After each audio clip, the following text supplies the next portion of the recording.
सबसे पहले आप सभी का बहुत बहुत स्वागत है। आप सबका मैं अभिनंदन करता हूं आज की हमारी ट्रेनिंग सेशन में। जैसे कि आप सबको पता है कि क्यारेस एजुकेशन सेल एक सप्ताह में 2 दिन ट्रेनिंग कार्यक्रम दोस्तों आयोजन करती है, स्पेशली स्वास्थ्य के ऊपर, हेल्थ के ऊपर, यानी कि जिसको हम हेल्थ अवेयरनेस सेशन कहते हैं। एक तरफ से एक स्वास्थ्य जागरूकता अभियान चल रहा है पिछले कई दिनों से, और इस अभियान में आप सब हमारे साथ में हैं। और इस अभियान को सफलतापूर्वक आगे ले जाने के लिए केआरएस मल्टीप्रो के साथ आज हमारी health coach doctor Jagmit Suri जी ऑफिशियली आज केआरएस के साथ में जुड़े हुए हैं। इसके लिए हम मैम जी का बहुत बहुत धन्यवाद करते हैं। और मैं आप सभी से आग्रह करना चाहूंगा कि आप सभी लोग इस अभियान में, इस कार्यक्रम में अपना योगदान और अपने अपनी पूरी टीम की योगदान दे करके इस कार्यक्रम को सफल बनाएं। अपने गेस्ट को भी ये लिंक सेंड करें, अपनी फैमिली में भी ये लिंक को सेंड करें, ताकि ये कार्यक्रम को हम सफल बना सकें। क्योंकि आप सब लोग जानते हैं कि मानव जो सेवा है एक माधव सेवा कहलाता है। माधव यानी कि ईश्वर, राइट। तो ठीक उसी प्रकार जब आप किसी व्यक्ति को इनवाइट करते हैं इस ट्रेनिंग सेशन के अंदर, और वो व्यक्ति इस ट्रेनिंग सेशन से प्रभावित होता है और वो अपने स्वास्थ्य को, अपनी हेल्थ को इस ट्रेनिंग से ठीक कर लेता है, तो वो आपको भी थैंक यू कहेगा। आप जो ट्रेनिंग कंडक्ट किए हैं उनको भी थैंक यू कहेगा, और केआरएस की प्रोडक्ट को यूज किया है तो केआरएस को भी थैंक यू कहेगा। और ये सारे थैंक यू को समेट करके हम सब लोग खुश हो जाएंगे। हर वो इंसान की जो आखिरी ख्वाहिश होती है ना दोस्तों, वो होती है खुशी। तो आप सबकी समय को ज्यादा व्यर्थ ना करते हुए आज की ट्रेनिंग सेशन में पुनः मैं दुश्मनता आप सबका तहे दिल से हार्दिक स्वागत करता हूं, अभिनंदन करता हूं दोस्तों। और ज्यादा समय बिल्कुल नहीं लूंगा। आप सबका मान सम्मान के साथ, आप सबकी मीठी मीठी तालियों के साथ मैं आज की ट्रेनिंग में हमारे जो health coach doctor Jagmit Suri जी का तहे दिल से स्वागत करता हूं, अभिनंदन करता हूं। Doctor Jagmit Suri ji, please come on the mic. आपका स्वागत है, आपका अभिनंदन है। आज की ट्रेनिंग को आप आगे की ओर लेके जाएं। Thank you so much. Over to you ma'am. Thank you and to KRS group. और आज का सेशन जैसे ऑलरेडी कर चुके हुए हैं कि किडनी डिजीज पे है, तो विदाउट वेस्टिंग टाइम मैं स्टार्ट करूंगी सेशन। एंड मैं अपनी तरफ मैम आई थिंक आपकी जो वॉइस है वो उसके अंदर बफरिंग हो रहा है। ओके, अगर मैम के वॉइस अगर सही है तो प्लीज पार्टिसिपेट रिप्लाई करके कंफर्म कर दें। मेरा इंटरनेट का शायद इशू हो सकता है। हेलो, अभी मेरी आवाज आ रही है? बाकी जो पैनलिस्ट में हैं, हमारे पैनलिस्ट प्लीज रिप्लाई करें। आप ऑडियो आप अनम्यूट करके आप बोल सकते हैं जो पैनलिस्ट हैं। बिलाल जी आप प्लीज अपने आप को सेल्फ अनम्यूट करें, आप बताइए। हेलो, विवेक जी। मैम आवाज क्लियर आ रही है, एकदम प्रॉपर आवाज आ रही है आपकी। ठीक है मैम जी का आवाज क्लियर है, वॉइस क्लियर है? बिल्कुल बिल्कुल टुन्ना जी, बिल्कुल क्लियर है। आवाज क्लियर है। Okay ma'am, please continue. Thank you.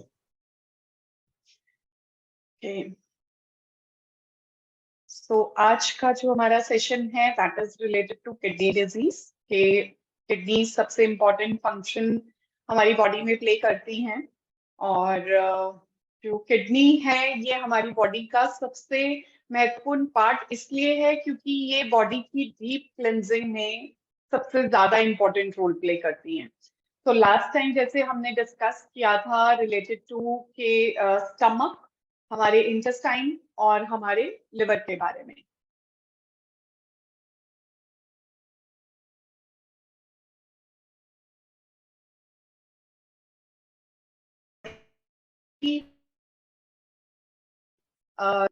जो टॉक्सिन्स बनते हैं पूरा दिन में, उसको साफ करने में ये मदद करते हैं। अब किडनीज जो है ये हमारे दोनों साइड पे जो हमारा बेसिकली अगर हम बोले कि हमारा रिब्स का एरिया, ठीक है, जो हमारी चेस्ट में जो हड्डियां होती है उसके जस्ट नीचे वाला जो रीजन होता है, उस रीजन में राइट एंड लेफ्ट दोनों साइड पे किडनी की फॉर्म में, मतलब एक बीन्स की फॉर्म में, जैसे हम कोई भी फलियां खाते हैं तो फलियों के बीच में जो बीज निकलता है, वैसी शेप में जो है वो किडनीज हमारी बॉडी में प्रेजेंट होती हैं।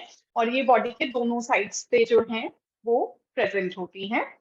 और इसका जो बेसिक काम है वो है बॉडी को डिटॉक्सिफाई करना, बॉडी के टॉक्सिन लेवल को रिलीज करना।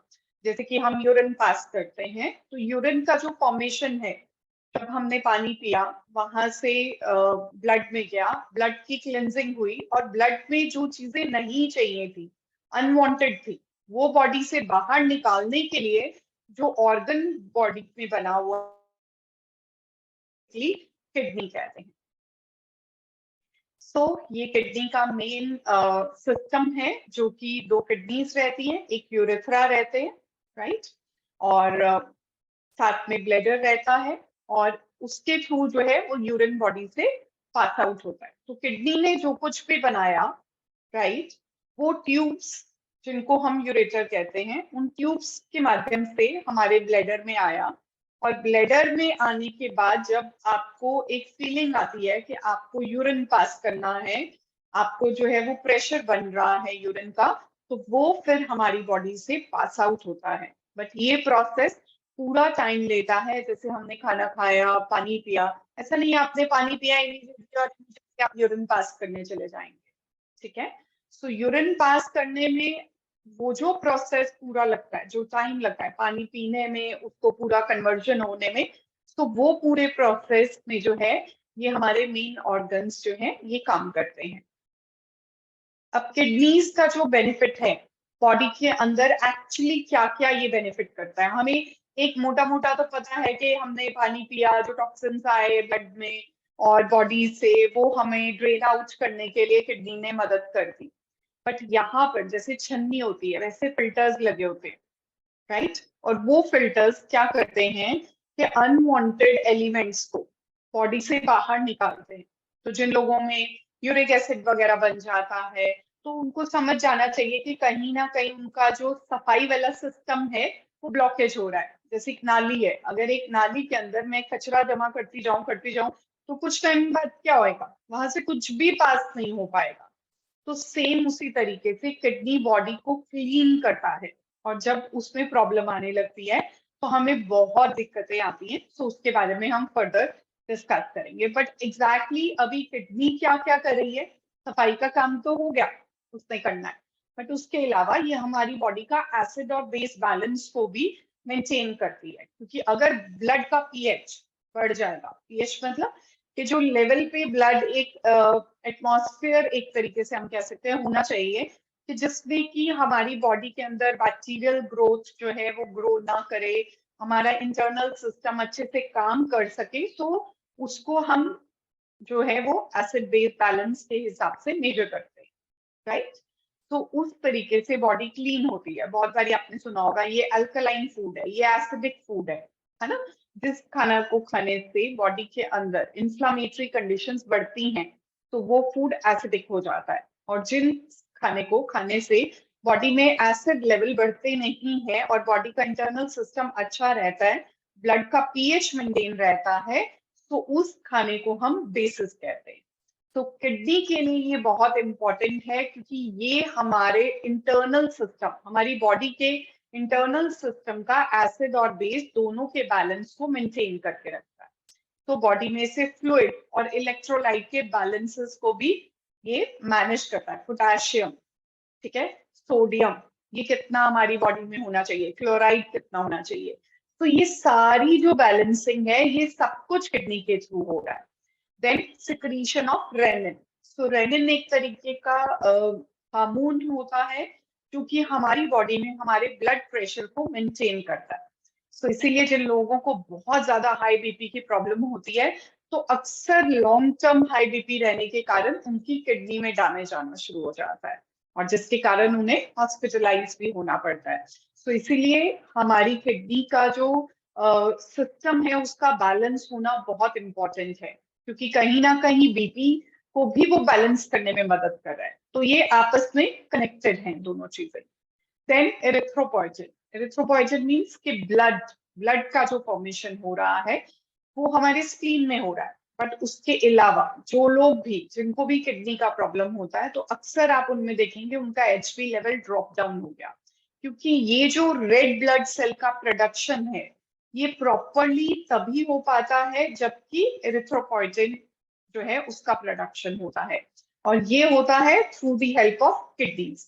वैसे ही विटामिन डी को एक एक्टिव फॉर्म में लाने के लिए हमने सनलाइट लिया, सनलाइट स्किन में गया, स्किन से गट में गया, गट के बाद लिवर, देन किडनी। ठीक है, तो इस तरीके से ये पूरा प्रोसेस चलता है, और जब ये प्रोसेस चल रहा है तो उस प्रोसेस में किडनी भी एक इम्पॉर्टेंट रोल प्ले कर रहा है, तभी वो अपने एक्टिव फॉर्म में विटामिन डी को लेके आता है।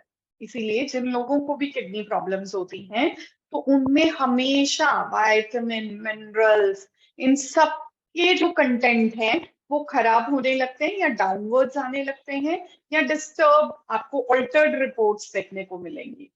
सो ये हमारी बोन हेल्थ को भी मेंटेन करेगा, एग्जैक्टली क्योंकि विटामिन डी जो है वो कैल्शियम से रिलेटेड है और कैल्शियम हमारी बोन से रिलेटेड है। सो ये इतने सारे फंक्शंस जो हैं वो किडनी के हैं।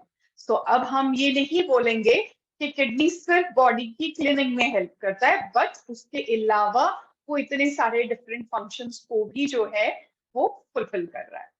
सो कॉमन डिजीजेस क्या होती हैं? अब हमें ये तो पता चल गया कि ये काम क्या कर रही है किडनी, बट अगर किडनी काम ना करे तो क्या क्या हो सकता है?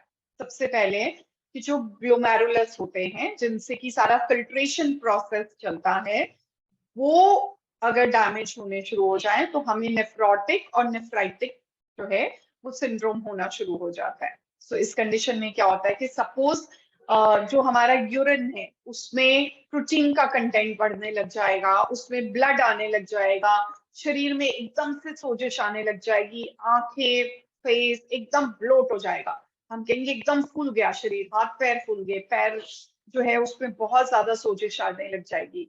तो ये सब चीजें क्यों हो रही हैं? क्योंकि जो इंटरनल सिस्टम है, जो प्रोसेसिंग है अंदर, वो डैमेज हो गई। अब इसके डैमेज के कारण बहुत सारे हो सकते हैं। समटाइम ऑटो इम्यून डिसऑर्डर होता है, समटाइम कोई इन्फेक्शन हो जाती है, और कई बार ये बच्चों में भी देखने को मिलता है। कुछ फेज में तो ये सेल्फ रिकवर भी हो जाता है, बट अगर डैमेज ज्यादा डीप हो तो फिर ये फर्दर जो है वो ऐसी कंडीशन तक भी आपको ले जाता है जहां पर कि आपको हॉस्पिटलाइज होना पड़ता है, और ये सडन होता है। इसलिए हमें जो है वो अपने पानी का इंटेक बहुत अच्छे से मेंटेन करके रखना होता है, और कोशिश करनी होती है कि हम मिनिमम इन्फेक्शंस वाली जगहों से, मतलब हम कहीं पर भी जहां पर, दैट्स व्हाई हम कहते हैं कि टॉयलेट बहुत साफ सुथरे होने चाहिए।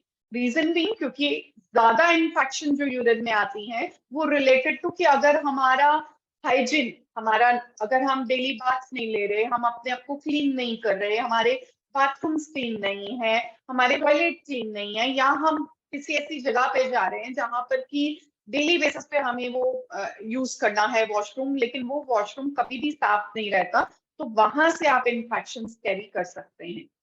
तो इसलिए ये ध्यान देने वाली बात है कि हमें अपनी सफाई तो रखनी ही है, बट अपनी किडनीज को बचाने के लिए हमें अपने आसपास की सराउंडिंग्स को भी साफ सुथरा रखना है।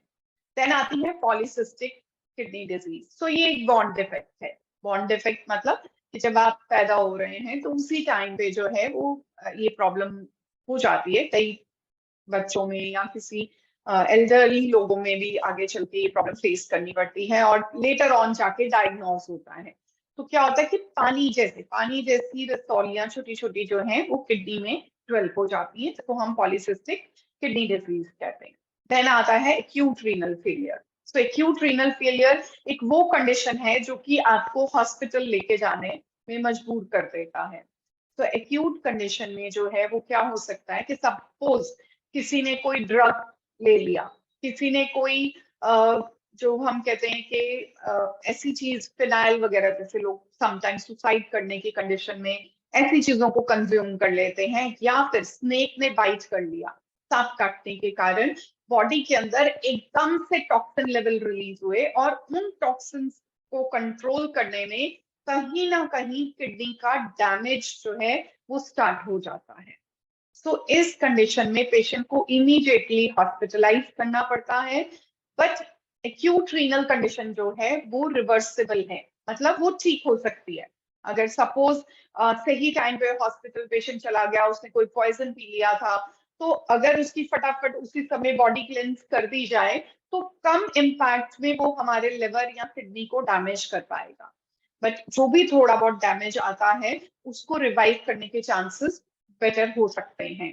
बट अगर वो डैमेज लॉन्ग टर्म तक रहे, या कोई ऐसी इन्फेक्शन है जो बार बार हमें हो रही है, या जो डायबिटिक पेशेंट है जिनको प्रॉब्लम है डायबिटीज के कारण, तो उन लोगों में जब ये कंडीशन वर्स हो जाती है तो उसको हम क्रॉनिक लिवर किडनी डिजीज कहते हैं। सो क्रॉनिक किडनी डिजीज या रीनल डिजीज मतलब कि जो लॉन्ग टर्म से चल रही है, बहुत पेशेंट जो है इस प्रॉब्लम को फेस कर रहा है और उसके कारण स्लोली उसकी किडनी जो है वो डैमेज होना शुरू हो रही है।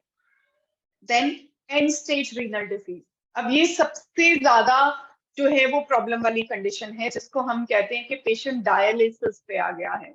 उसका खून रेगुलर साफ करना पड़ रहा है, हफ्ते में 2 दिन लेके जाते हैं, या हफ्ते में 3 दिन के लिए भी कई पेशेंट्स ऐसे हो जाते हैं कि इतना डैमेज हो जाता है, तो उन केसेस में किडनी को रिप्लेस किया जाता है कि या तो आप कोई डोनर ढूंढिए कि आपकी किडनी जो है उसको ठीक कर दिया जाए। इसीलिए भगवान ने बहुत अच्छे से एक ह्यूमन स्ट्रक्चर बनाया है, तो हमें 2 किडनीज मिली हुई हैं। तो अगर बाई चांस समटाइम एक किडनी में प्रॉब्लम आ रहा है तो दूसरी किडनी जो है उस फंक्शन को बैलेंस करने में मदद करता है। बट सपोज अगर दोनों ही पार्ट में प्रॉब्लम आने लग जाती है, तो अगर हम किसी डोनर से लेके किडनी को ट्रांसप्लांट करा ले तो वो जो पर्सन जिसको किडनी ट्रांसप्लांट हुई है वो भी सरवाइव कर सकता है एक किडनी के साथ। बट उसके बाद लाइफ में बहुत प्रिकॉशन रखने पड़ते हैं। दूसरा कि इजीली हमें डोनर नहीं मिलता, जैसे किसी को भी खून चढ़ाना हो तो ये नहीं है कि किसी का भी खून पकड़ेंगे और खून ट्रांसफर कर देंगे। वैसे ही किडनी को भी पहले मैच किया जाता है और मैच होने के बाद ही उसको ट्रांसफर किया जाता है। तो ये सब कंडीशंस जो हैं ये हमारी किडनी से रिलेटेड है।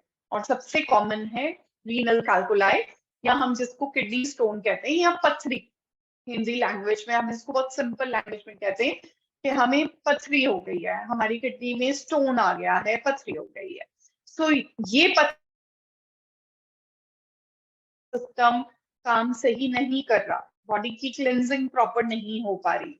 कई लोगों में यूरिक एसिड के कारण होता है, कई लोगों में कैल्शियम ऑक्सलेट्स बढ़ते हैं, और कई लोगों में ब्योरिन के कारण होता है। इसीलिए ऐसे पेशेंट्स में हमें जैसे कि प्रोटीन वाली चीजों को थोड़ा कम यूज करने के लिए बोलना पड़ता है, या सम टाइम के पेशेंट्स को हम मिल्क का इंटेक भी रिस्ट्रिक्ट कराते हैं। कई लोग में यूरिक एसिड बनता है तो उनका उसके कारण जो है वो ऑक्सलेट्स वगैरह बनने शुरू होते हैं, और ये सब कारण जो है उसके कारण स्टोन फॉर्मेशन हो जाती है। और किडनी के स्टोन नॉर्मली निकल जाते हैं अगर हम अपने खान पान का सिस्टम सही रखें। बट अगर हमारे खान पान का सिस्टम सही नहीं है तो ये स्टोन्स जो हैं ये हमारे लिए प्रॉब्लम कर सकते हैं और बार बार अकर होते हैं। मतलब क्या भी ठीक हुआ, फिर हमने निकलवाया, मेडिसिन लिया या कुछ भी, और आजकल तो लेजर के साथ भी जो है वो ट्रीटमेंट में इसको तोड़ दिया जाता है, सो दैट कि जो अंदर जाके जहां वो ब्लॉकेज कॉज कर रहा है, समटाइम इतना ब्लॉकेज हो जाता है कि बैक फ्लो ऑफ ब्लड होने लगता है, और जिसके कारण पेशेंट के फेस पे स्वेलिंग, बॉडी में पानी का रेगुलेशन प्रॉपर नहीं होता, पैर में एडीमा हो जाता है, पैर में सोजिश आ जाती है। तो अब ये सब हमने समझा कि किडनी अगर खराब हो जाए तो हमें कैसी कैसी प्रॉब्लम्स फेस करनी पड़ती हैं। अब जो सबसे इम्पोर्टेंट टेस्ट होता है वो होता है जीएफआर, जिसको हम कहते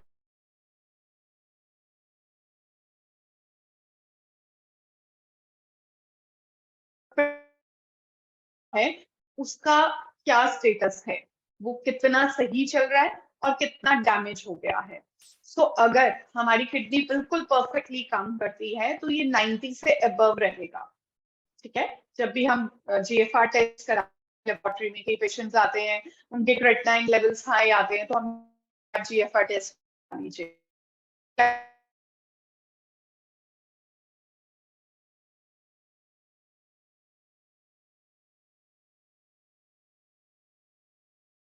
पेशेंट को हमें प्रोटीन दे नहीं दे, प्रोटीन जो है वो उस पर्टिकुलर पेशेंट को देना चाहिए, राइट।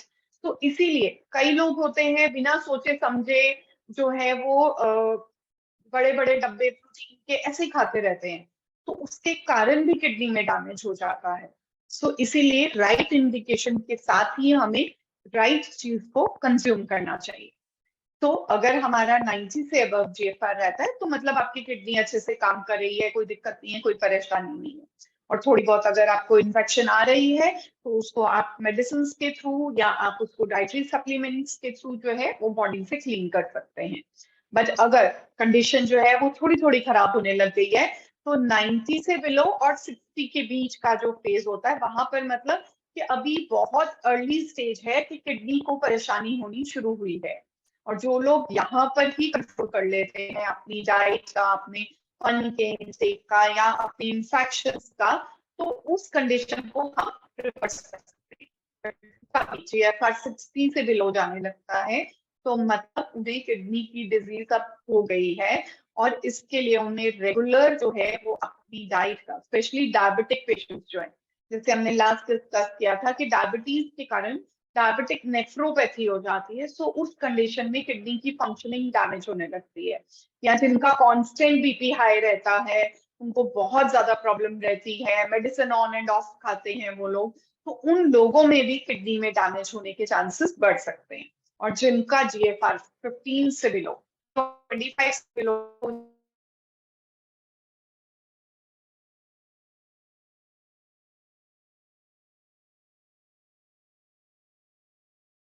में इतना टॉक्सिन बन रहा है, ठीक है, डेली बेसिस पे बॉडी टॉक्सिन बनाती है लेकिन यूरिन के थ्रू वो बाहर निकलता रहता है।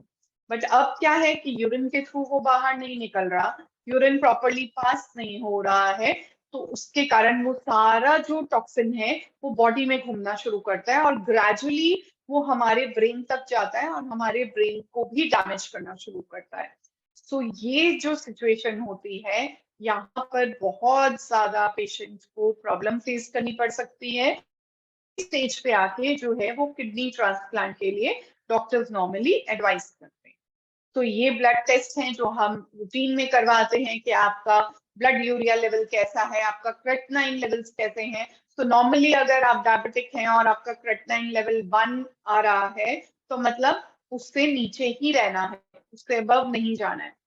सोडियम का इंटेक कैसा है, मतलब जो नॉर्मल सॉल्ट हम खाते हैं तो उसको भी थोड़ा कम करवाया जाता है जिन लोगों में किडनी की प्रॉब्लम होती है। पोटेशियम बहुत ज्यादा बढ़ता है तो उसके कारण भी किडनी में डैमेज आता है। तो इसीलिए ऐसे लोगों में फ्रूट्स के इंटेक को या पत्तेदार हरी सब्जियों को हम कम कंज्यूम करने के लिए बोलते हैं। देन एचबी गिरता है, जैसे मैंने बताया, क्योंकि ब्लड फॉर्मेशन का एक पोर्शन जो है वो किडनी भी कर रही है। तो वहां पर अगर प्रॉब्लम होगा तो ब्लड फॉर्मेशन में भी दिक्कत आएगी, तो एचबी भी ड्रॉप हो सकता है। देन कैल्शियम कैसा है, अगर किडनी प्रॉब्लम रहेगी तो कैल्शियम लेवल हमेशा ड्रॉप डाउन हो जाएंगे। देन फॉस्फोरस लेवल अगर ज्यादा रहेंगे तो ब्रेन डैमेज होने के चांसेस उतने ज्यादा हम प्रिडिक्ट कर सकते हैं। सो अब अगर हम किडनी को ठीक रखना चाहते हैं और अच्छा रखना चाहते हैं तो हमें किन चीजों का ध्यान रखना है? सबसे पहले जैसे मैंने बताया था कि हमें अपने पानी के इंटेक का रूटीन बेसिस पे ध्यान रखना बहुत जरूरी है। हमें हार्ड ड्रिंक्स और स्मोकिंग, राइट, हमें जो लोग अल्कोहल बहुत एक्सेस अमाउंट में पीते हैं, शराब बहुत ज्यादा पीते हैं, तो ऐसे लोगों की किडनी जो है और लिवर डैमेज होना बहुत कॉमन है, राइट। और यहाँ जो लोग सिगरेट स्मोकिंग बहुत करते हैं उनको हाई बीपी की प्रॉब्लम रहेगी, तो उसके कारण भी किडनी डैमेज आएगा। देन एक्सेस सॉल्ट का इंटेक, जो लोग डब्बे वाली बंद चीजों का इस्तेमाल ज्यादा करते हैं, ज्यादा पैकेट वाले फूड्स खाते हैं, चाहे बच्चे भी हैं, राइट, तो उसको हमें कम कंज्यूम करना चाहिए। हम सोचते हैं कि कुरकुरे, चिप्स, ये सब चीजें जो है इसमें सोडियम लेवल बहुत हाई होता है, तो ऐसी चीजों को डाइट में कम कंज्यूम करना है। हमें हाई क्वालिटी प्रोटीन जो है वो डाइट में लेना चाहिए, जैसे कि दूध है या पनीर है, इन चीजों को ज्यादा कंज्यूम करने के लिए बोला जाता है। अंडे हो गए, राइट। और कंपैरेटिवली दालें जो है उसका इंटेक कम करवा दिया जाता है अगर किसी पेशेंट को किडनी की प्रॉब्लम है। बट रूटीन में भी जब आप पल्सेस बना रहे हैं तो कोशिश कीजिए कि उसको अच्छे से वॉश करें, उसको काफी देर के लिए सोकिंग करके रखें, सो दैट कि वो बॉडी के अंदर जाके जो फॉस्फोरस कंटेंट है, जो टॉक्सिन लेवल्स है, उनको इम्प्रूव ना करे। देन हमें पोटेशियम लेवल को बैलेंस करना बहुत जरूरी है, क्योंकि पोटेशियम किडनी के लिए तो इम्पोर्टेंट है ही है, लेकिन as well as potassium level disturb होंगे तो वो हार्ट के लिए भी अच्छे नहीं है। देन हमें ब्लड प्रेशर और ब्लड शुगर को मेंटेन करना बहुत जरूरी है। अगर ये दोनों डिस्टर्ब होंगे तो हमारी किडनी डैमेज होने के चांसेस उतने ज्यादा रहेंगे। और एक्सेस मेडिकेशन, बहुत एक्सेस अनवांटेडली, हल्का सा दर्द हुआ गोली खा ली, हल्का सा कुछ हुआ गोली खा ली, पेन किलर्स एक्सेस अमाउंट में अगर आप यूज करते हैं तो भी हमारा किडनी डैमेज होता है। और जैसे मैंने कहा कि जो लोग बिना सोचे समझे प्रोटीन को ऐसे ही घोल घोल के पीते रहते हैं कि नहीं कमजोरी है तो चलो पी लो, तो अनवांटेडली अगर आप ऐसी चीजों को कंज्यूम करते हैं तो भी आपका किडनी डैमेज होने के चांसेस बढ़ते हैं। सो अब अगर हम चाहते हैं कि हमारी किडनीज अच्छे से काम करें, बेहतरीन ढंग से काम करें, या जिनकी थोड़ी अभी इनिशियल स्टेज में प्रॉब्लम शुरू हुई है, जो लोग डायबिटिक हैं या जिन लोगों में हाई बीपी की प्रॉब्लम है, तो वो लोग अपनी डाइट में सप्लीमेंटेशन को लेके आ सकते हैं। क्योंकि जब आप सप्लीमेंटेशन को लेके आएंगे तो आपकी किडनी जो है वो बेटर परफॉर्म कर पाएगी, क्योंकि सप्लीमेंटेशन से आपका बीपी कंट्रोल रहेगा, आपकी डायबिटीज कंडीशन कंट्रोल रहेगी, और उसके कारण आपका इंटरनल सिस्टम काम कर पाएगा और आपका किडनी डैमेज भी बचेगा। सो सबसे इंपॉर्टेंट है पुनर्वरण। सो ये बेसिकली जो सप्लीमेंट है, इसके बारे में मैं पढ़ रही थी, और ये रिसर्च आर्टिकल्स में इसकी बहुत ज्यादा डिटेल्स में बेनिफिट्स दिए गए हैं, जिसमें से कुछ मैंने यहाँ पर लिखे हैं कि जिन लोगों में भी मेल्स जो होते हैं, जिनको एक एज होने के बाद प्रोस्टेट का प्रॉब्लम हो जाता है, तो जिसके कारण यूरिन प्रॉपरली पास नहीं हो पाता, तो वो लोग भी इस सप्लीमेंट को अपनी डाइट में यूज कर सकते हैं। फीमेल्स जिनको बार बार यूरिन इन्फेक्शन होती है, तो ऐसी फीमेल्स भी जो हैं वो इस पर्टिकुलर प्रोडक्ट को अपनी रूटीन में अगर यूज करें, जिनको बार बार यूरिन इन्फेक्शन हो रही है, तो ये हमें रेगुलर यूरिन इन्फेक्शन से बचाता है। मतलब कि जो भी इन्फेक्शन, जैसे कि कोई भी बैक्टीरियल इन्फेक्शन है, या कोई फंगल इन्फेक्शन है, या कोई कैंडिडा इन्फेक्शन है, ये उन सब चीजों के लिए जो है इसका बहुत बेहतरीन जो है वो इम्पैक्ट रिसर्च वर्क में दिखाया गया है। सो ये मैंने रिसर्च आर्टिकल्स के लिंक्स भी इसमें डाले हुए हैं।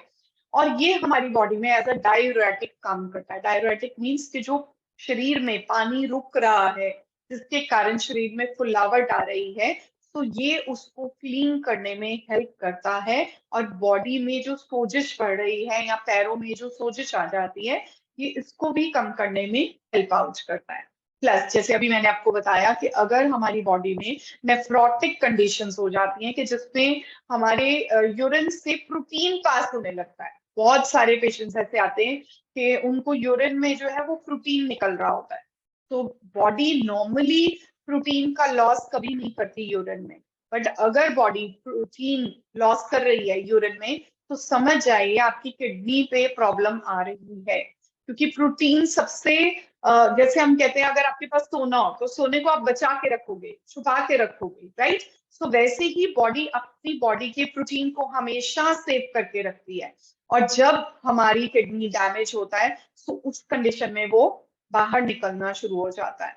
सो ये प्रोडक्ट अगर हम पर्टिकुलरली उस कंडीशन में यूज करते हैं तो ये हमें बहुत बेनिफिट करता है, और जो हमारी बॉडी में प्रोटीन लॉस हो रहा है उसको हम बचा सकते हैं। As per even research articles में इसकी पूरी डिटेलिंग जो है वो पूरी मैनेजमेंट, माइक्रो एल्ब्यूमिन यूरिया जिसको हम कहते हैं, कि हम पेशेंट को कहते हैं कि आप यूरिन का सैंपल लेके आइए, लेकिन 24 घंटे का यूरिन को कलेक्ट कीजिए एक कंटेनर में। जितनी बार आप यूरिन पास करें उतनी बार थोड़ा थोड़ा यूरिन जो है वो कंटेनर में छोड़ दीजिए, और उसके बाद नेक्स्ट पूरे 24 घंटे के बाद उस यूरिन सैंपल को भेजा जाता है और फिर टेस्ट किया जाता है कि अगर उसमें यूरिन कंटेंट आ रहा है तो मतलब किडनी डैमेज है और हमें यहाँ पर ध्यान देने की जरूरत है। सो ये पर्टिकुलर प्रोडक्ट आपको उस प्रॉब्लम से बचाने में मदद करता है।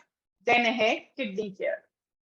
सो किडनी केयर के जो बेनिफिट मैं पढ़ रही थी उसमें किडनी स्टोन्स सबसे इंपॉर्टेंट है, क्योंकि किडनी स्टोन के कारण भी जो है वो ब्लॉकेज होने लगता है। मान लीजिए वो ऐसी जगह पे जाके फंस गया जहां से निकलना मुश्किल हो रहा है, तो उसको कैसे बॉडी में वो सारी जगह पे जो है वो ब्लॉकेज स्टार्ट कर देता है, और कई लोग उसके लिए बार बार सर्जरी कराते हैं। या जिन लोगों को रिकरेंट स्टोन्स होते हैं, बार बार स्टोन बनते हैं, बार बार स्टोन बनते हैं, तो उन्हें अपने खान पान को तो ठीक करने की जरूरत है ही है, बट वो किडनी केयर को भी साथ में जो है वो अपने रूटीन में यूज कर सकते हैं, सो दैट कि उनका जो डैमेज सिस्टम है वो ना हो, वहीं पर डैमेज को रोक दिया जाए।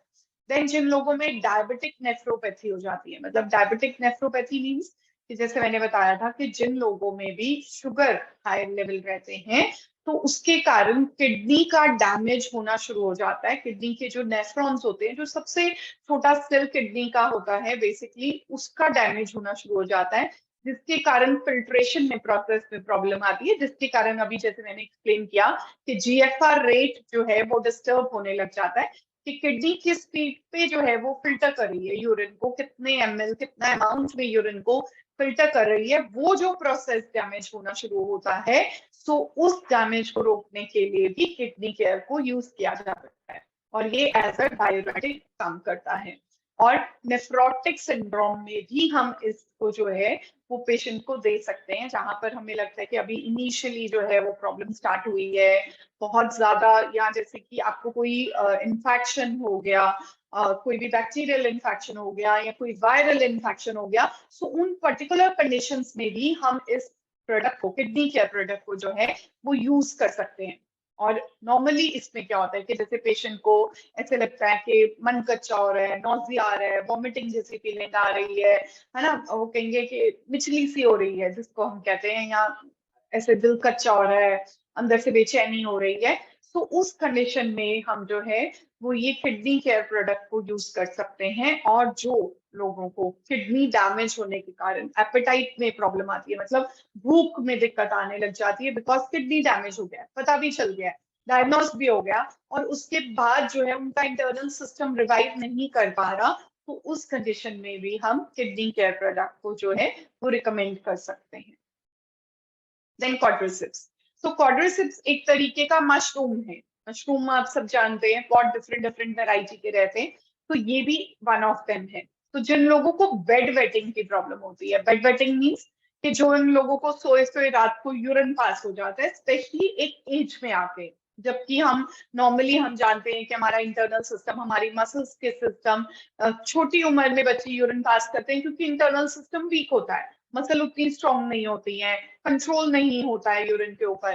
बट ग्रेजुअली जैसे जैसे हमारी एज बढ़ती है, उस हिसाब से हमारा कंट्रोल ऑफ यूरिन बेटर होने लग जाता है। बट कई लोगों को यूरिन जो है वो पास होने लग जाता है, इवन कफ करने से, खांसी आती है और यूरिन पास होता है, तो ऐसी कंडीशन में जो है वो क्वाड्रिसेप हम जो है वो एडवाइस कर सकते हैं। और इसके हेल्थ बेनिफिट भी रहते हैं। ये सिर्फ इसी में ही बेनिफिट नहीं कर रहा, बल्कि जिन लोगों को बहुत वीक, लेथार्जिक, या जिनका मेटाबॉलिज्म भी बहुत पुअर चलता है, इवन वो लोग भी इसको यूज कर सकते हैं। और बेड वेटिंग जैसे मैंने बताया कि रात के टाइम जो हम सोए सोए अगर यूरिन पास हो रहा है, तो उस कंडीशन को बेटर करने के लिए हम क्वाड्रिसेप्स को यूज कर सकते हैं। और अगर एक्चुअली इस मशरूम को अगर आप परचेज करने जाएं या इसको यूज करने जाएं, तो इट इज नॉट पॉसिबल, क्योंकि ये नॉर्मली इंडियन जो एरिया है वहां पर ये इतना ज्यादा ग्रोन कंडीशन में है ही नहीं, तो ये बेसिकली अब्रॉड से ही आता है। सो उसी के एक्सट्रैक्ट के साथ जो है ये पर्टिकुलर आइटम जो है वो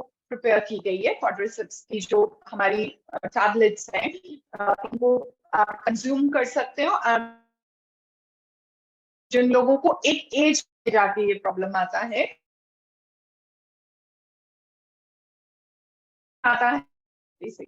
तो इसके जो हेल्थ बेनिफिट्स मैं देख रही थी वो बहुत ज्यादा थे, बिकॉज इसका जो कॉम्बिनेशन है, one of my favourite food products जो कि नॉर्मली मैं एडवाइस करती हूँ, जिसमें कि एस्पैरागस है और जिंजर है, ये मेरे वन ऑफ द फेवरेट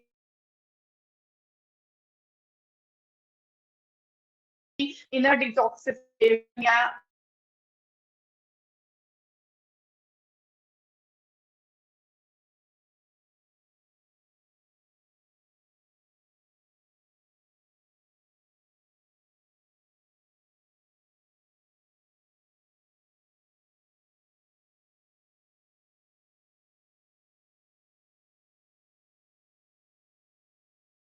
आ रहे हैं, तो उसके कारण आपका जो इंटरनल सिस्टम है जो डैमेज हो गया है, जो प्रॉब्लम में है, राइट? क्योंकि जब हम ज्यादा जंक फूड खाते हैं तो बॉडी के अंदर कार्बन टेट्राफ्लोरिन एक प्रोडक्ट बन जाता है, या एक फूड के साथ, जंक फूड के साथ बेसिकली वो हमारी बॉडी के अंदर जाके एंटर होता है, जो हमारे किडनी को और हमारे लिवर दोनों को डैमेज करता है। बट ये एक प्रोडक्ट है जो लोग भी एक्सेस ट्रैवलिंग पे रहते हैं, जिनका एक्सेस बाहर का खाना रहता है, तो वो भी इसको जो है वो अपनी डाइट में यूज कर सकते हैं, ताकि उनका बॉडी का जो क्लेंजिंग प्रोसेस है वो रेगुलर बेसिस पे चलता रहे, और जिसके कारण इनको प्रॉब्लम ना हो। और जिन लोगों को भूलने की प्रॉब्लम हो जाती है, क्योंकि बॉडी से टॉक्सिन्स नहीं जा रहे, बॉडी का टॉक्सिन लेवल इतना बढ़ गया है कि वो ब्रेन में जाके डिपॉजिट होता है, तो ये उस डिमेंशिया वाली कंडीशन को भी रिड्यूस करने में, कम करने में मदद करता है। एंटीऑक्सीडेंट रिच है, तो ऑब्वियस है कि ये डैमेज प्रोसेस को स्लो डाउन करेगा। हमारे जो रीनल ट्यूब्यूल्स होते हैं, जैसे कि अभी मैंने बताया कि जो किडनी होती है उसमें छोटे छोटे नेफ्रॉन्स होते हैं, तो उसके साथ जो सारी फिल्टर प्रोसेस जो बना होता है, उस पूरे फिल्टर प्रोसेस में बहुत बड़ी बड़ी छोटी छोटी सी ट्यूब्स रहती हैं, राइट? तो वो जो ट्यूब्स हैं, उन ट्यूब्स का अगर डैमेज होना शुरू हो जाए तो हमारा यूरिन का जो फिल्ट्रेशन प्रोसेस है वो परेशान होने लग जाता है, या उसमें दिक्कत आने लग जाती है। तो अगर हम F56 को कंज्यूम करते हैं तो ये बेसिकली उस डैमेज को स्लो डाउन करता है और उसको इवन रिवर्स करने में भी हमारी मदद करता है। देन आते हैं हमारे ऑक्सलेट स्टोन्स, कि जो हमारी बॉडी में यूरिक एसिड बढ़ रहा है, या जिन लोगों में भी बॉडी के अंदर टॉक्सिन लेवल बढ़ने के कारण स्टोन फॉर्मेशन हो रही है, तो F56 को लेने से वो स्टोन फॉर्मेशन प्रोसेस को भी स्लो डाउन किया जा सकता है। प्लस साथ में जैसे मैंने बताया कि डायबिटिक नेफ्रोपैथी, मतलब डायबिटीज के कारण जो किडनी का डैमेज होना शुरू हुआ, और उस डैमेज के कारण किडनी ने प्रोटीन को फिल्टर करना शुरू कर दिया, प्रोटीन को बॉडी से बाहर फेंकना शुरू कर दिया, तो उस कंडीशन को रिवर्स करने में भी हम इस पर्टिकुलर आइटम को यूज कर सकते हैं। सो एस्पैरेगस इटसेल्फ इतना बड़ा एंटीऑक्सीडेंट है कि इवन कैंसर जैसी प्रॉब्लम्स में भी बहुत सारे डॉक्टर्स जो हैं वो एस्पैरेगस को प्रिस्क्राइब करते हैं। तो F56 में वो तो है ही है, और उसके अलावा भी बहुत सारे ऐसे प्रोडक्ट्स हैं, जिसमें कि जिंजर मैंने बस बताया आपको, बिकोवा आपको बताया, कि ये सब प्रोडक्ट्स उसमें प्रेजेंट हैं, और ये सब चीजें आपके किडनी डैमेज को सेव करती हैं। तो thank you for the session. अगर किसी की कोई भी क्वेरीज है तो आप पूछ सकते हैं।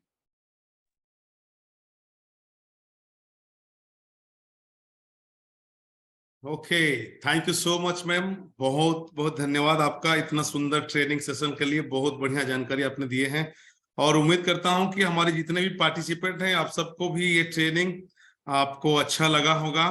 और बाकी आप सबकी जो भी डाउट्स है, जो भी आप पूछना चाहते हैं, हमारे पास से 6 मिनट है। मैं आपको पहले भी बताया हूं कि समय से पहले आइए, और ट्रेनिंग को ऑन टाइम शुरू करेंगे तो हमारे पास में सफिशिएंट टाइम होता है बात करने के लिए। तो नो डाउट आज जो लोग हैं उनको मौका देते हैं। 6 मिनट आपके पास में शेष है, तो कृपया आप सब लोग तैयार रहें अपनी अपनी बातों को रखने के लिए। Thank you so much ma'am. Mister Vinay Kumar, अपने आप को सेल्फ अनम्यूट करें आप।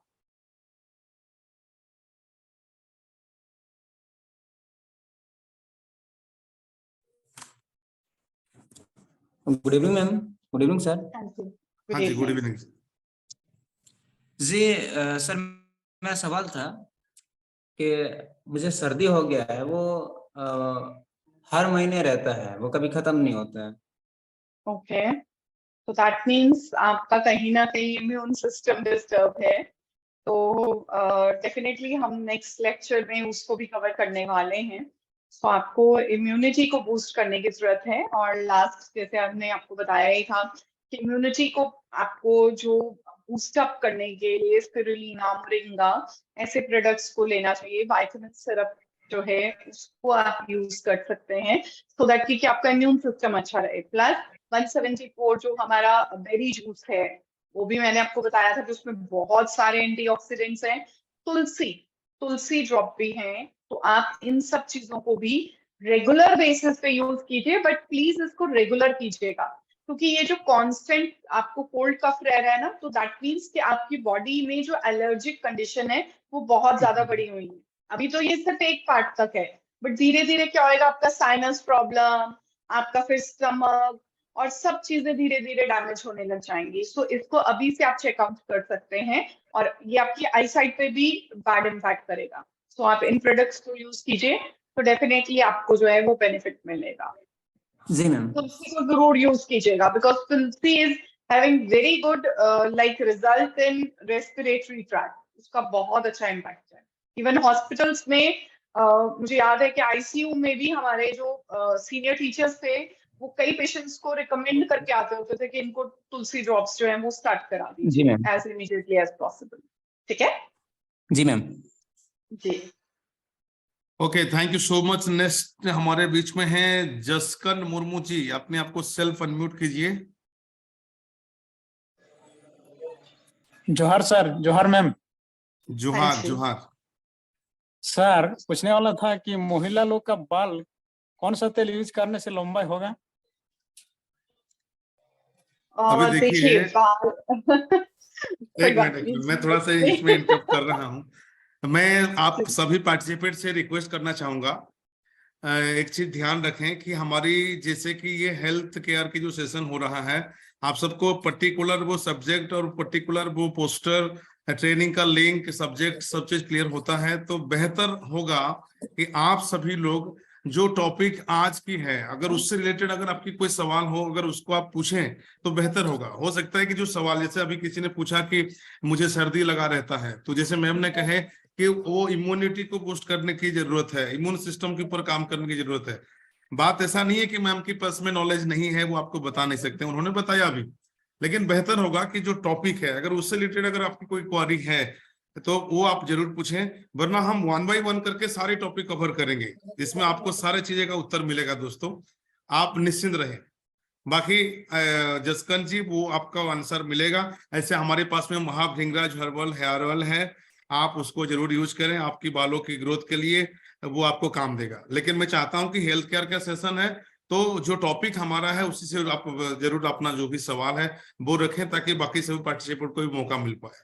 तो उम्मीद करता हूं जसकन जी आप समझ गए होंगे। Thank you so much. Next Kanhu Ram ji, please अपना डाउट जो भी है आप प्लीज रखें। हेलो, हाँ जी। Good evening sir. Good evening हाँ मैम।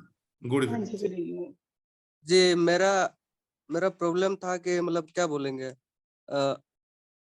ज्यादा मतलब तबीयत खराब था ना, तो ज्यादा दिन बेड रेस्ट होने की वजह से, कि मतलब क्या क्या वजह से वो तो नहीं जानेंगे, बट चलते हैं ना तो मतलब घुटना में प्रॉब्लम होता है, चल नहीं ओके पाते हैं ठीक से।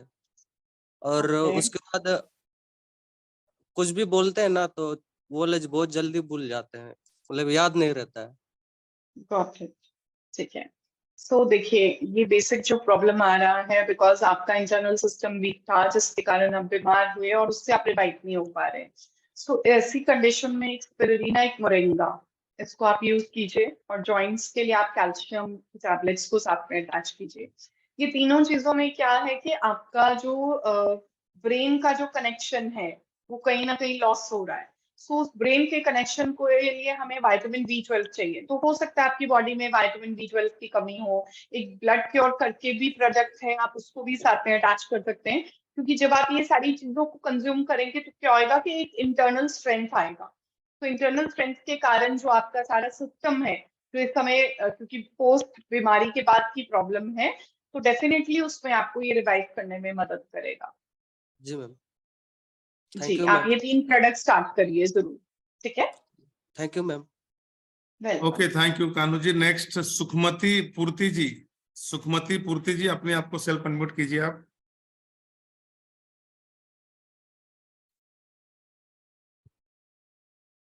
Good afternoon, ma'am. Good afternoon. Good evening, ma'am. हाँ जी, Good गुड evening. इवनिंग। जी मैम, मतलब बीपी लो बहुत है, तो मतलब उसके लिए कौन सा प्रोडक्ट यूज करने से अच्छा है? तो बीपी लो है तो मतलब कहीं ना कहीं ब्लड कम होगा बॉडी में, राइट? सो ब्लड कम है तो उसके लिए एक तो जैसे मैंने बताया ब्लड क्योर हमें चाहिए। एक जो है वो हमें, क्योंकि बॉडी को एक एनर्जी भी चाहिए, राइट? तो उस कंडीशन में आप 174 प्लस जो हमारा बेरी वाला जूस है उसको यूज कर सकते हैं साथ में, और एक स्पिरुलिना की टैबलेट, ये आप स्टार्ट कीजिए। इससे आपका जो ये प्रॉब्लम है इसमें आपको बेटरमेंट आएगा। बीपी लो है तो मतलब बॉडी में कहीं ना कहीं एचबी डिस्टर्ब है, तभी बीपी ज्यादा लो हो रहा है। बाकी खाने पीने का ध्यान रखिए, जंक फूड कम खाइए। Thank you ma'am. Welcome ji.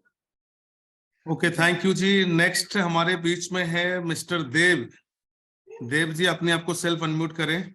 Last 2 minute का हम क्वेश्चन लेंगे, उसके बाद सेशन क्लोज होगा।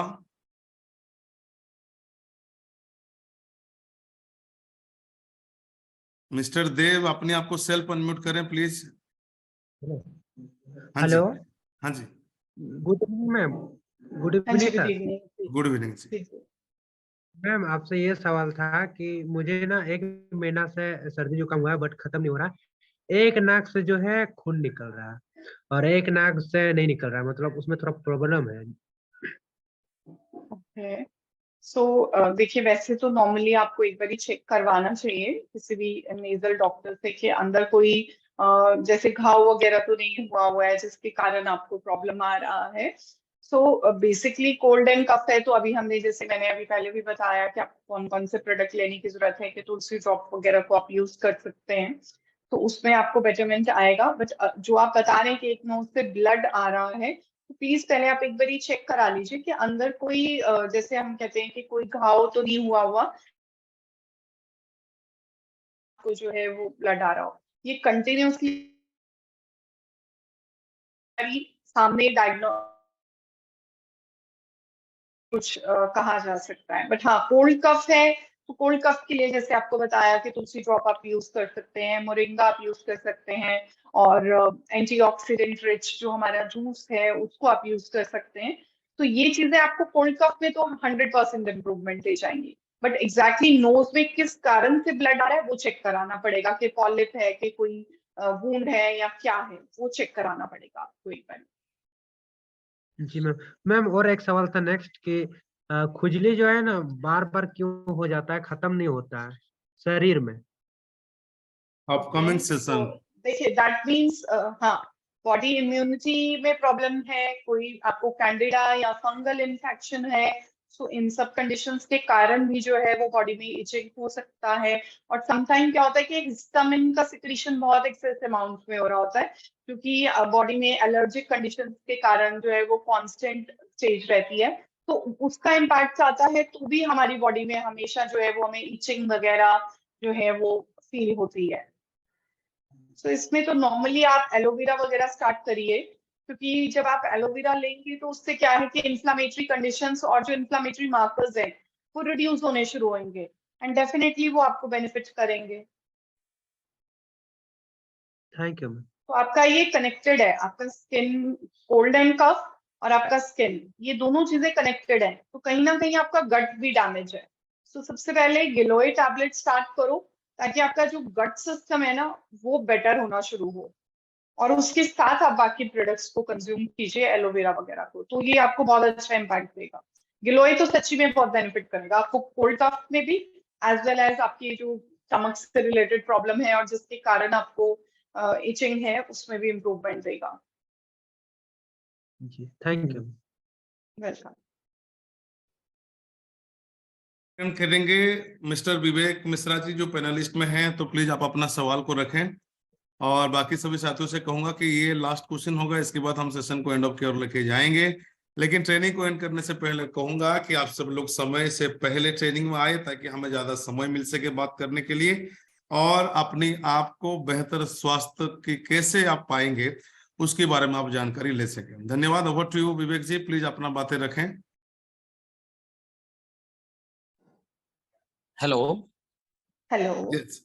हेलो, गुड इवनिंग मैम और गुड इवनिंग सर। हाँ जी, गुड इवनिंग। गुड। जी जी मैम, एक सवाल है कि एक डायबिटीज है मैम मेरे अंकल को करीबन 6 ओके। साल से। तो ओके। हाँ जी मैम, तो उनको ना अभी जैसे एलोपैथिक दवाई चल रही है, लेकिन वो उसमें कंट्रोल रहता है, जब छोड़ते हैं उनको शुगर हाई हो जाता है, और अभी उनको गैस वगैरह भी उनको बनती है काफी, बाकी वैसे कोई प्रॉब्लम नहीं है, शुगर हाई रहता है। तो उसके लिए क्या दे सकते हैं डायबिटिक में? हाँ, देखिए हमने लास्ट डिस्कस किया था, एक तो जो हमारा डायोकेयर है और एक गुड बाय डायबिटीज। तो ये दोनों प्रोडक्ट मैंने बताए थे कि इसके बहुत अच्छे इम्पैक्ट हैं, और इसके साथ एक मोरिंगा जो हमारी खाना खाने के बाद वाली जो शुगर लेवल्स हैं उसको कंट्रोल करने में ये तीनों प्रोडक्ट्स काफी अच्छा काम करते हैं। तो आप ये स्टार्ट कराइए, क्योंकि रिसर्च वर्क में भी यही देखा गया है कि अगर हम मतलब डायबिटिक मेडिसिन ले रहे हैं और अगर वो कंट्रोल में नहीं आ रही, तो अगर साथ में मोरिंगा का जो है वो हम स्टार्टअप करें तो वो हमें काफी लॉन्ग टर्म तक बेनिफिट कर सकता है। तो आप ये तीनों प्रोडक्ट एक बार स्टार्ट करिए, एंड डेफिनेटली आप एक हफ्ते के बाद वापस टेस्ट कराइए, फास्टिंग भी और पीपी भी। तो आपको खुद पता चल जाएगा कि एक डिफरेंस आ रहा है। मतलब शुरू करने से पहले भी लेवल्स चेक करा लीजिए, एंड 10 डेज के बाद या 1 वीक के बाद वापस से ब्लड टेस्ट करा के एक बार डिफरेंस भी देखिए, तो आपको खुद पता चल जाएगा कि डिफरेंस कितना आया। Okay, thank you ma'am. Welcome. Okay, thank you so much. आप सभी साथियों का भी बहुत बहुत धन्यवाद। उम्मीद करता हूं कि आज का ये ट्रेनिंग आपको बहुत अच्छा लगा होगा, और बाकी सभी साथियों से माफी चाहूंगा जिनको मौका नहीं मिल पा रहा है बातचीत करने के लिए, लेकिन क्या करें, समय से हम सब लोग दोस्तों बंधे हुए हैं। हमें इस ट्रेनिंग को एक क्वालिटी ट्रेनिंग की ओर लेके जाना है, और उसी के ऊपर दोस्तों हम लोग तत्पर हैं। और KRS एजुकेशन सेल दोस्तों अपने कमिटमेंट पर हमेशा दोस्तों खड़ा रहने के लिए तैयार हैं। आप सभी लोग हफ्ते में 2 दिन, वीकली 2 डेज की शेड्यूल है, एक वेडनेसडे की है और दूसरी फ्राइडे की। जैसे कि आज बुधवार था, तो आज शाम की ठीक 7 बजे हमारी ये वेबिनार ओपन हो चुकी थी। तो आप सब लोग समय से पहले प्लीज आप आए और ये पूरी की पूरी ट्रेनिंग का भरपूर मात्रा में दोस्तों लाभ उठाएं। और इसी के साथ दोस्तों आज की ट्रेनिंग को यहीं पे समापन करते हैं और आप सबसे लेते हैं विदा। बाकी आप सब लोग फ्राइडे की जो ट्रेनिंग है उसमें बढ़ चढ़ करके हिस्सा लीजिए, बहुत ही इंटरेस्टिंग ट्रेनिंग सेशन दोस्तों होने वाला है। Thank you so much ma'am, thank you so much, thank you so much. Thank you.